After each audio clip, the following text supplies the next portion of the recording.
Good morning. Back to it. Another week, Monday. I like Mondays. I'm in the camp that always goes into Mondays and a new week full of optimism because you just don't know what's ahead of you.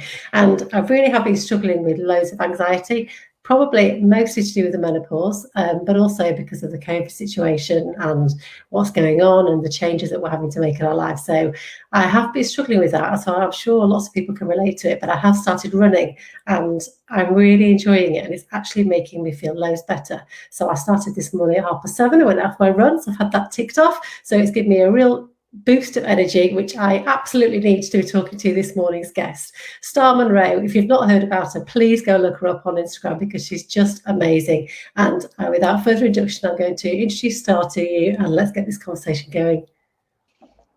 Good morning. Good morning. Thank you for having me. It's a pleasure. As I was saying before we came on live, I've been following you on social media and I absolutely love your energy. I just think you're awesome, and you've gained a real community of strong women behind you now, which is really exciting. So for anybody that doesn't know anything about you, Star, how do you describe yourself? I think I'm coming to a place where I'm going to call myself a teacher. So my background is I'm a psychotherapist, British psychotherapist, life coach, eating psychology coach, relationship therapist, body psychotherapist. I have a whole host of qualifications behind me. Been through the fire, been through life. Like I've experienced so much. Like I was an addict, an alcoholic, abusive relationships, I've been bankrupt, eating disorders, severe body hate, wrapped it all up together, blended it, and created my own philosophy. So I'm a teacher.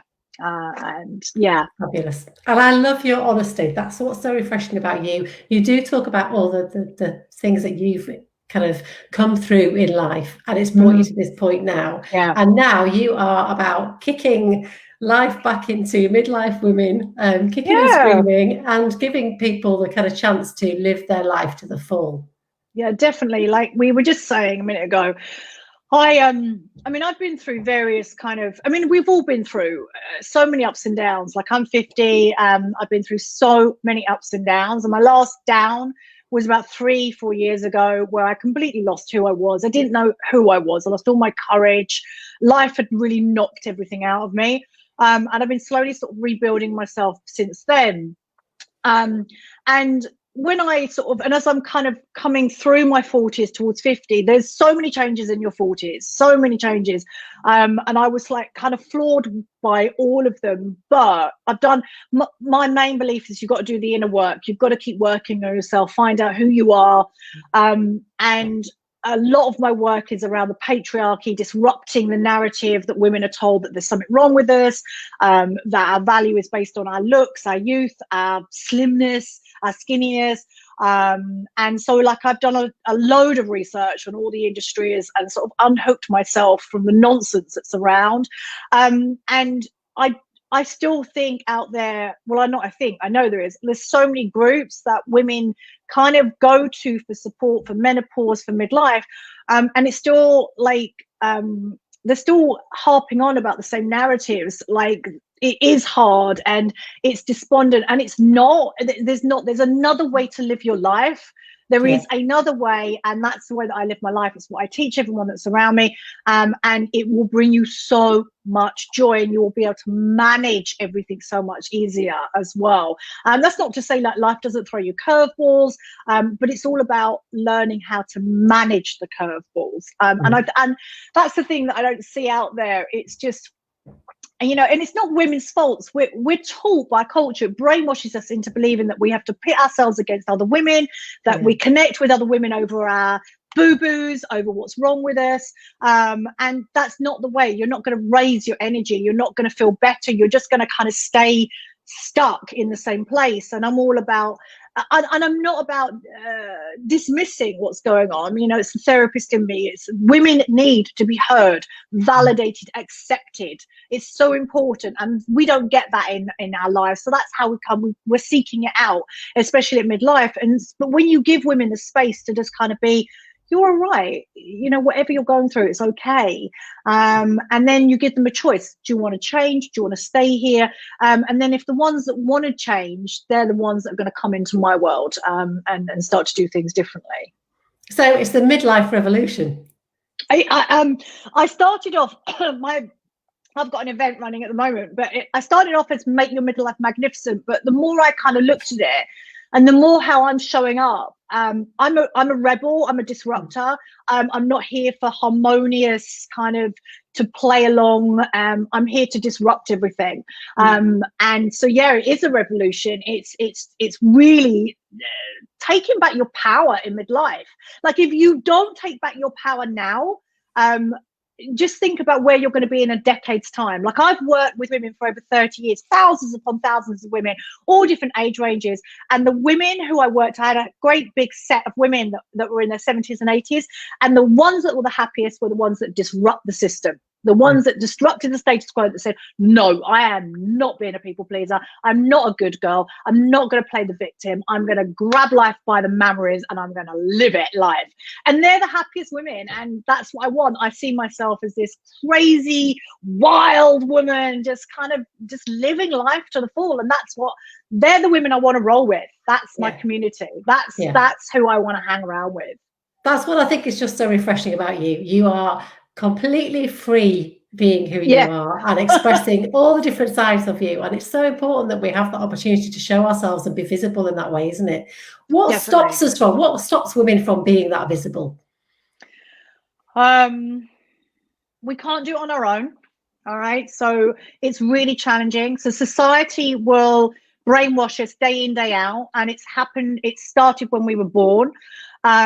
So you are told that you have to, and it's silently and loudly, right, that we have to act a certain way. And the thing is, unless you start to question that, you believe it to be true. You believe it to be true that you can't act out. You can't try on something different. You can't possibly show your cleavage. You can't possibly show your arm and your leg. You know, we end up believing it. And this is why it's so important for sisterhood where women who want the same thing come together, because you can try and change on your own, but then probably what's going to happen is your friend will go, are you sure? Or your mom will say, I don't think you should be doing that. And then it'll just knock your confidence. So one is society, two are the people that we hang around with, three, programming from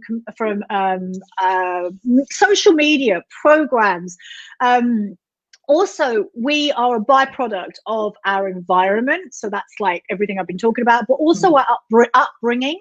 So how we've been brought up by our mum and dad or our caregivers, but also the lineage before us. Think about there's so many men and women that come before us, and we take all these energies and that's who we are. So to change that, and this is what I say, and do you know what? All my work, it's about personal growth, coming back, tuning back in.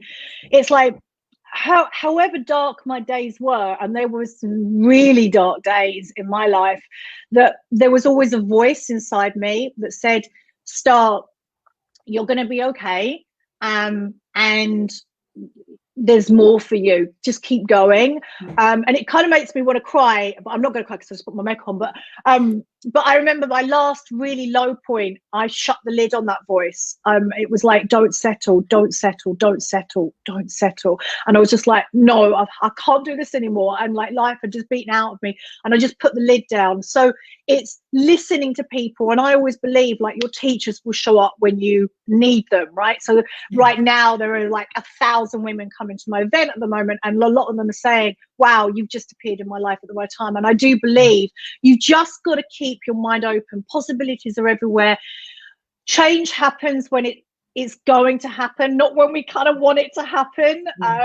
And just keep your mind open, just keep the faith, just keep just listen. If there's a voice inside you, just keep listening to it, keep seeking out, hang around with me, you know, because you need more women. And the thing is, like you said, where I am on Instagram, that's my main platform, the women that I'm surrounded with, they're all of the same kind of attitude, like they're really bucking the trends.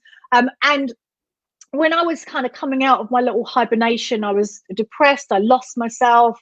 I was going through a really crappy time in my second marriage. What I did was, well, actually, I'm going to be honest. Like, what I did was, I followed a lot of women on Instagram, but I felt really envious and jealous of these women. Right? I felt really envious and jealous of these women. And what I've learned about myself is, like, I embrace those feelings. I'm like, oh, I'm jealous, and I'm like, oh, I'm really jealous. Like, and I'm like, well, what are you jealous of? Like, what's she got? What's she doing? Because she's telling you something that's in you. She's telling you something. So I never believe any emotion's bad. We've got to feel it and, like, ask it questions, like, what's it showing me? So when I used to follow with these women like 2 or 3 years ago, like, these women that I admired and, like, put up on a pedestal, like, are now kind of going, oh my God, you're amazing, Star. Like, and I was just like, wow, it's crazy. So just look, feel the feelings, because they're going to tell you something. They're always going to tell you something, and what we see in others is in us as well. Like, that's the dark side and the light side as well. So that's so true. I can completely relate to that, because when I've had bad times and when my confidence has been knocked, and I've been following people that seem to have everything, have all the shit together and do, they've cracked it. You do have those feelings of, God, why is my life not like that? How can I get there? Why? And to dismiss those feelings, you are doing yourself a disservice, aren't you? Because you can't learn from it. Whereas now I do look at women like that and think, wow, so what do I need to do for myself to get to where I want to be? It does make you think. Totally. And, like, I mean at the moment, like, I'm so busy, I'm so focused on what I'm doing, but, like, I remember, and I share all this on my Instagram, like on IGTV, I share everything. Like, about month and a half ago, I fell down the comparison cul-de-sac, and I was comparing myself to every woman. And do you know what I always recognize when I do that? Because everything's a pattern in us. What I recognized was, you're not feeling 100%. You're not doing something that you're meant to be doing, or you need to go and look after yourself. It's like, and so they're always signals to me whenever I start to feel like this. And we all feel like this. We all do. We all go through ups and downs. And my job, I take it really seriously, that my job is to share all my ups and downs. Like, you'll see me crying, you'll see me being really happy. Like, I share all my life with women, because I'm fed up seeing people's perfect bloody end. I want to see the messy middle. And if you follow me, you'll see me. I'm building my business. I'm building this revolution, and you'll see me go through, like, tough times, happy times, like, stuck times. And I want to share that because it's really useful. We need to see more of it. We really do. Definitely. And I do think that lockdown has made people kind of reevaluate how they're using social media. So I do think we are seeing a lot more authenticity, and people have stripped it back. I think there's less of the kind of perfection and more of the reality. The gloss.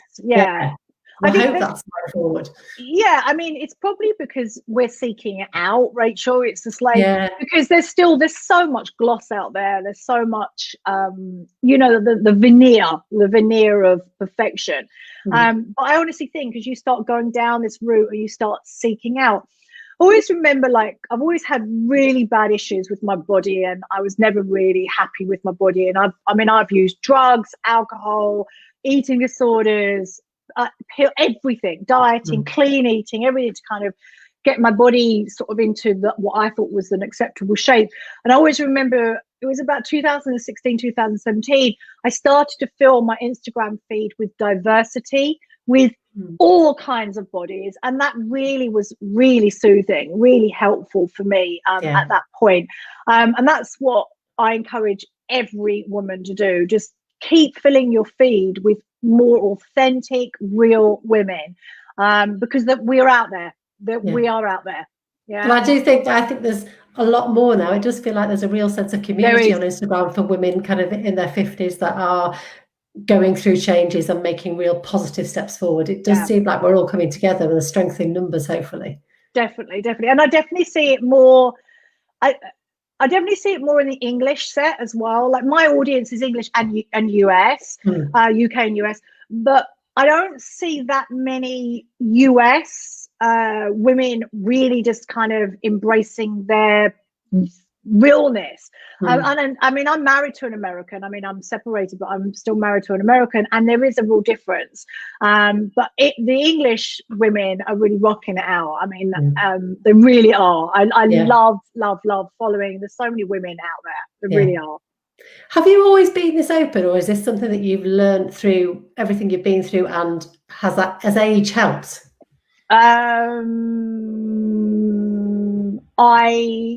Before I studied to be a psychotherapist, I would always share a lot of stuff about me, but I'm not sure of the intent behind it. I think it was maybe, if I'm looking back with kind eyes at my decade of the 30s, I think I maybe wanted attention. Well, I know I wanted attention. I wanted maybe to shock people. So I didn't really have the right intent. But then also what I did, I shared stuff, and then people would use that against me, but only because I hadn't resolved a lot of stuff in myself. Okay.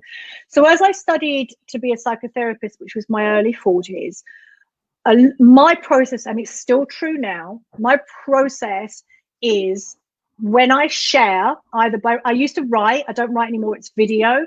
So my process about learning about myself is to verbalize what I'm going through, and I don't need anything from anybody. And I make that's an energetic, it's very clear when I share that. I'm not looking for attention, I'm not looking for sympathy. I'm sharing my story because, one, this is for me, and if it resonates with you, then that's awesome. But there's real power in me sharing, because all I know, if it's in here and I don't process it, I get really jumbled up, my energy gets very stuck, and I start really self-doubting myself. So my process is to flow stuff out. But I remember I processed like that for years, and really shared a lot of the stuff that I was going through, and now I'm doing it again. And in the middle of that was when I got married again, and I lost myself. It's one of my patterns. It won't happen again now because I'm really aware of it, but I lost myself in the marriage. But the marriage also sent me a lot of challenges. Like, I really had to sort my shit out in that marriage. So I didn't share for about 4 years. And because also there was I can see all my traits, like that good guy. I didn't want to upset my husband by sharing my personal stuff with my marriage. But it wasn't sitting well with me, because that's how I process stuff. And I don't advise everyone. I mean, I wouldn't advise anyone to do what I do, because I am putting myself out there, but I know that my job is to serve women. Like, I am here to serve a lot of women and show them that there's another way. But I just was having a conversation with somebody in my DMs this morning, and she was like, oh, do you ever find that you overshare and stuff? And I was like, no, because I'm always doing it for myself. I don't expect anything back. And she said, oh, I feel like I need to do something the same. I said, well, just start writing stuff out. Because it's so cathartic. We have to get it out of it in here. It's like a bloody super highway in here, like really busy as well. And as you start writing, you've got to find your own way. And it could be writing, it could be dancing, it could be screaming, shouting, jumping on a trampoline, whatever. You just all of those things. Yeah, all of the above. All of them. Running at 7:30 in the morning, all of the above. Yes. And how do you, because you are so vocal on social media and you're out there, and I know what it's like, you put yourself on this platform, you're not always going to get people that like you. How do you sit with any negativity that might come your way in what you're doing? Do you get it? It's really weird. I don't. It's really weird. And I'm sure I will. I'm sure I will, because I used to, but this time round, and I've been knocking around now for about 2.5 years, I don't. And I don't know whether it's about that energy that I'm putting out there. Like, don't fucking mess with me. Like, do not mess with me. But if I did, so I always think as well, like, I'm in these big business groups, and they're always going, oh, I'm doing so well because I got my first hater. And I'm just like, that's such a weird energy, right? Some people won't resonate. And the thing is that the more I do this, the more people I'm going to repel people off. And it's the same as well. Like, I hear a lot of women moaning on Instagram about all the men that are messaging them. And I'm just like, why are you even spending time talking about this? Like, why do you spend time talking about it? You're never going to stop it. It's bigger than you. It's like, go and spend your energy somewhere else, right? So I suppose that's the same thing with people that don't agree. It's like, I don't spend my time on them. It's just like, I'm done, move on. I was trying to think, someone said something to me the other day, and sometimes it rocks me. It's like, very occasionally someone will say something, but when it rocks me, I'm like, right, okay, this is an opportunity for me to look in and go, what is it? Where do I need to build resilience? Why has this kind of triggered me? And how can I look after myself right now and really recognize, oh, I got triggered there. That's something that's a little bit sensitive that I probably need to take a little bit more care of. That's how I would look at it. And you know what, like, just some people are not going to agree, and that's okay. It's all right. Yeah, I completely get that, and I'm like you. I have been really fortunate where I haven't really come across any negativity, but I do know some women that do put themselves out there, do get it, and it puts them off. But also as well, because I watch on you see, go and do a little like practice now. Go and see if you see what I see, because I see the same women and whenever they put their comments, they're always moaning about, oh, my followers are dropping, I got some nasty comments. Like, it's the energy they're putting out. They're putting that out there so they're going to attract it.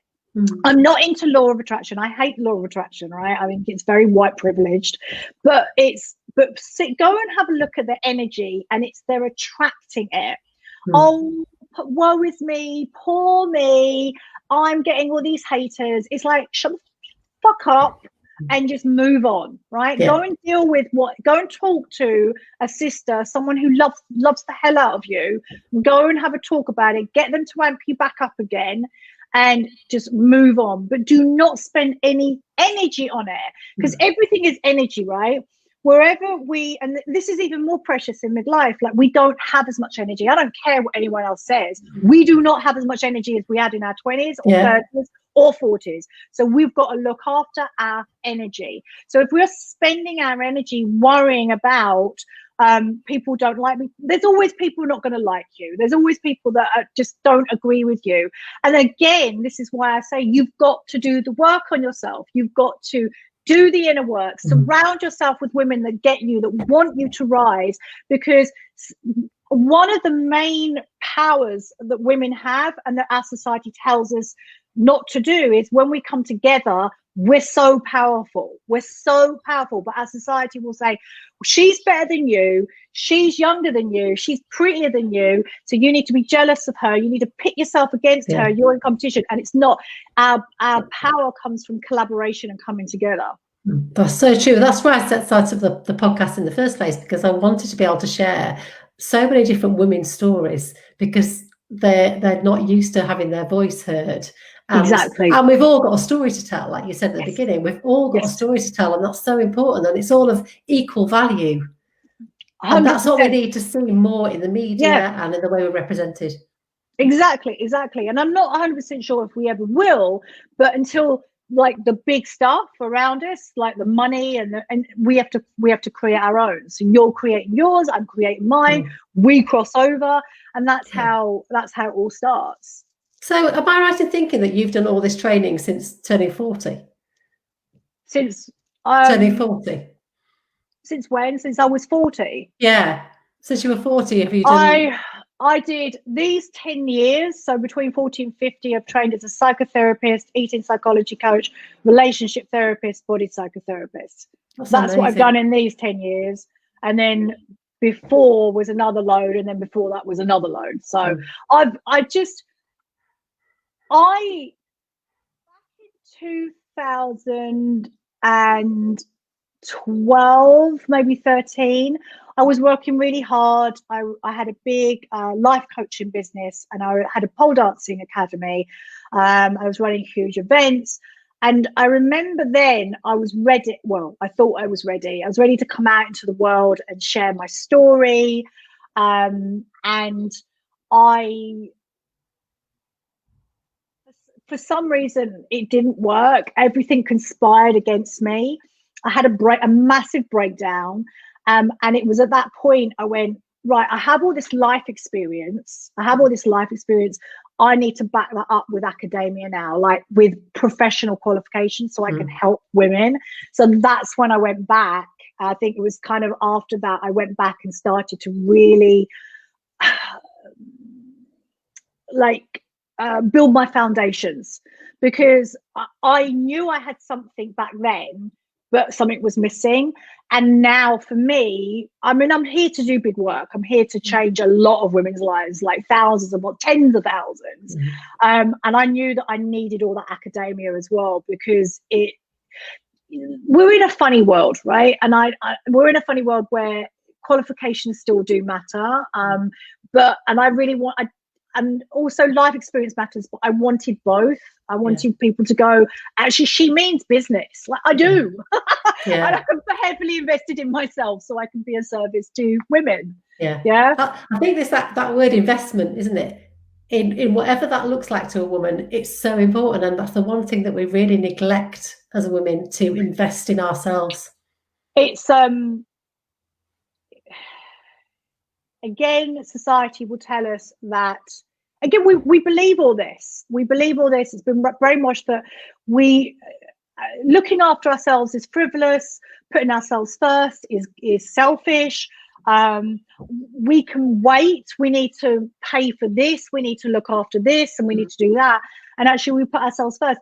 And I've learned that actually over the last couple of years while I've been enrolling women into my programs. I've seen it firsthand how hard it is to go, there's a program here, it's going to change your lives, and women are like, no, I can't do it. But also it's the value of it as well, because I've also seen women, and I've done the same, like there's a program that will change your lives, and they won't go, I haven't got the money, but then they go and buy a pair of shoes or something. And I've done the same. It's the value, and it's like and that's the world that I'm cultivating more and more. It's like you're seeing the value of investing in yourself. Like you have to do the work. You don't do the work on yourself, nothing is going to change. Nothing. Your relationship choices, the way you treat your body, the way that you're going to get older, because we're all getting older, that is one surefire thing. The way that you're going to handle aging, the way that you handle money, like nothing will change. It's so important that you have to come back and do the work on yourself. Really so important. If you could recommend one thing that would, to a woman that is struggling and has lost themselves and wants to make these first steps to make changes in their life, what would it be? Apart from coming to join your midlife revolution, obviously. I wasn't going to say that. I mean, obviously, but obviously, I was just. I would just say be really kind to yourself, because again, I shared something like, because a lot of my writings are on Facebook, so I get my memories back. And actually, let me see if I can find it, because it's worth. Can I do this? Yeah, do. Yeah. Because it's worth reading. Also, my lighting is freaking me out in here because it keeps going dark and light. Let me see if I can find this, because it's probably worth me reading this out. Because this is what got me through my tough times. Right. So many women love you. I've had somebody, Maya Fawcett said she's fab. Mandy said absolutely fantastic. You've got so many fans out there. I love you. That's so kind. Thank you.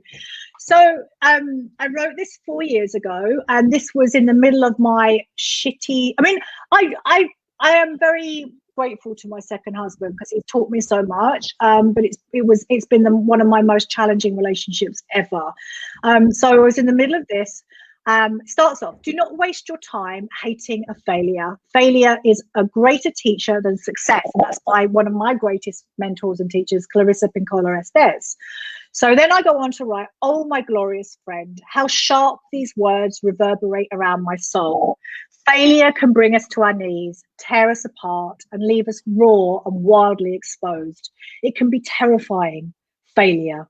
We may try to fight it, but the energy just isn't there. We may try to ignore it, but it keeps tapping at our soul. There is a great quote: the only way out is through. And so it is, and so it is. And how painful walking through is, because we have to feel the failure, let it seep deep inside our bones and weave its way into ourselves. We have to seek support. We cannot do this on our own. We can get too enmeshed in our stories.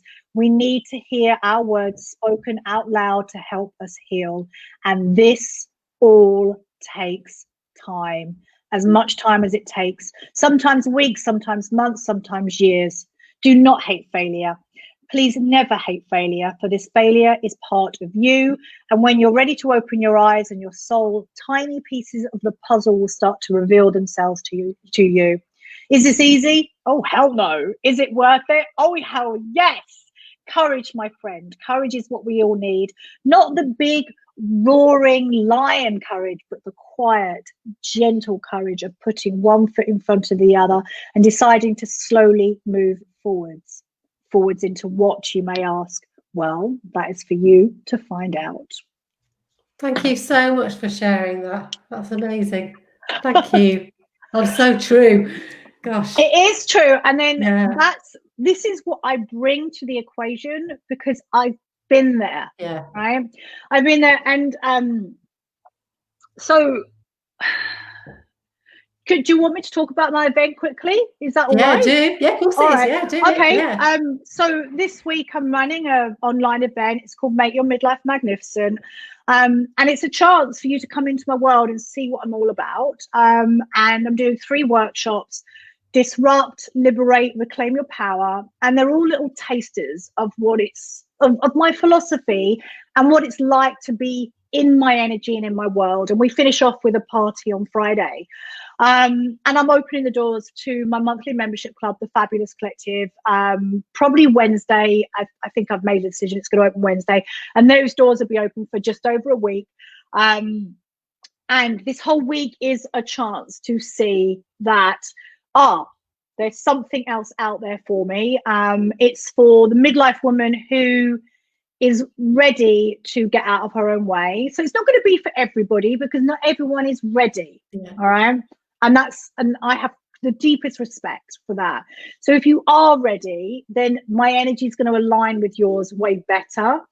And if you want to reclaim your power, feel really good about you, your body, and your life, and step into your potential, because that's one of my biggest beliefs. There's so much potential for you, for me, for everybody. There's so much. I can't even fathom what's out there, but there is so much out there. Then this event's going to be really good for you. And even if, like, you are that woman who's just like, oh, life is really tough, I've got no energy, I don't know what to do, then spend time in my company this week and just start to get used to me, because at some point I could be in your life more.